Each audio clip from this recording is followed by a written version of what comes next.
चंड और मुंड का वध। ऋषि बोले, इसके पश्चात तुम की आज्ञा पाकर वे चंड, मुंड और दैत्य चतुरंगिनी सेना के साथ अस्त्र से लैस हो चल दिए। फिर गिरिराज हिमालय के स्वर्णमयी ऊंचे शिखर पर पहुंचकर उन्हें सिंह पर विद्वान देवी को देखा। वही मन मन मुस्कुरा रही थी। उन्हें देखकर दैत्य लोग तत्परता से पकड़ने का उद्योग करने लगे। किसी ने धनुष ताना, किसी ने तलवार संभाला। कुछ लोग देवी के पास आकर खड़े हो गए। अब अंबिका को उन शत्रुओं पर बड़ा क्रोध हुआ। उस समय क्रोध के कारण उनका मुख काला पड़ गया, ललाट में भौहें वक्र हो गई। तब वहां से तुरंत विकराल मुख काली प्रकट हुई, जो तलवार और पासा लिए हुए थी।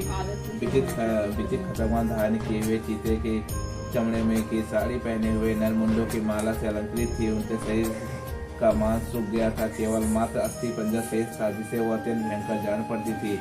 उनका मुख विशाल था, जीव लपलपाने के कारण वे और भी डरावनी प्रतीत होती थी। उनकी आंखें भीतर की धंसी हुई थी, आंखों अंगारे के समान लाल हुई थी।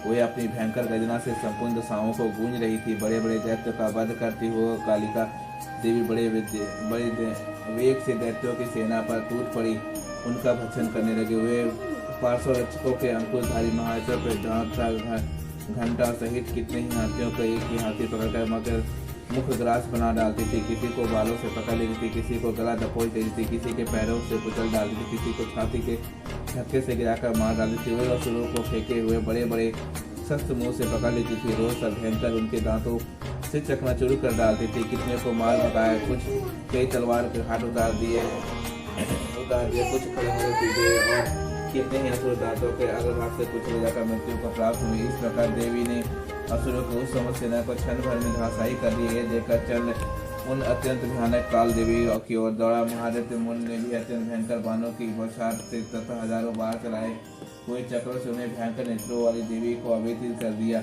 वे अनेकों चक्र देवी के मुख में समाते हुए जान पड़े, मानव सूर्य के बहुते मंडल बादलों के ऊपर उदर में प्रवेश कर रहे हों। अब भयंकर गर्जना करने वाली काली ने अत्यंत रोष में भरकर विकट अट्टहास किया।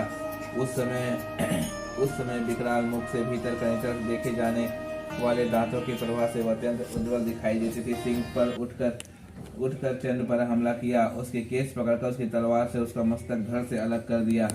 चंड को मारा देख मुंड को भी देवी की ओर दौड़ा। देवी ने रोष में भरकर उसे भी तलवार से घायल करके धरती पर सुला दिया। महाकाल में चंड और मुंड को मारा गया देख मरने से बची हुई बाकी सेना आतंकित हुए चारों ओर भाग गई। तत्पश्चात काली ने चंड और मुंड के मस्तक हाथ में लिया। चंडिका के पास जाकर प्रचंड अट्टहास करते हुए कहा, देवी, मैं चंड और मुंड नामक इन दो महासुरों को भेंट करने के लिए लाई हूँ।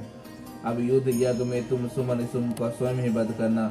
ऋषि बोले, यहाँ लाए हैं उन चंड मुंड नामक महादैत्यों को देखकर कालिमयी चंडी ने काली से मधुरवाणी में कहा, हे देवी, तुम चंड और मुंड को लेकर मेरे पास आई हुई, इसलिए संसार में चामुंडा के नाम से तुम विख्यात होगी। इसी चंड मुंड वध नामक सातवां अध्याय।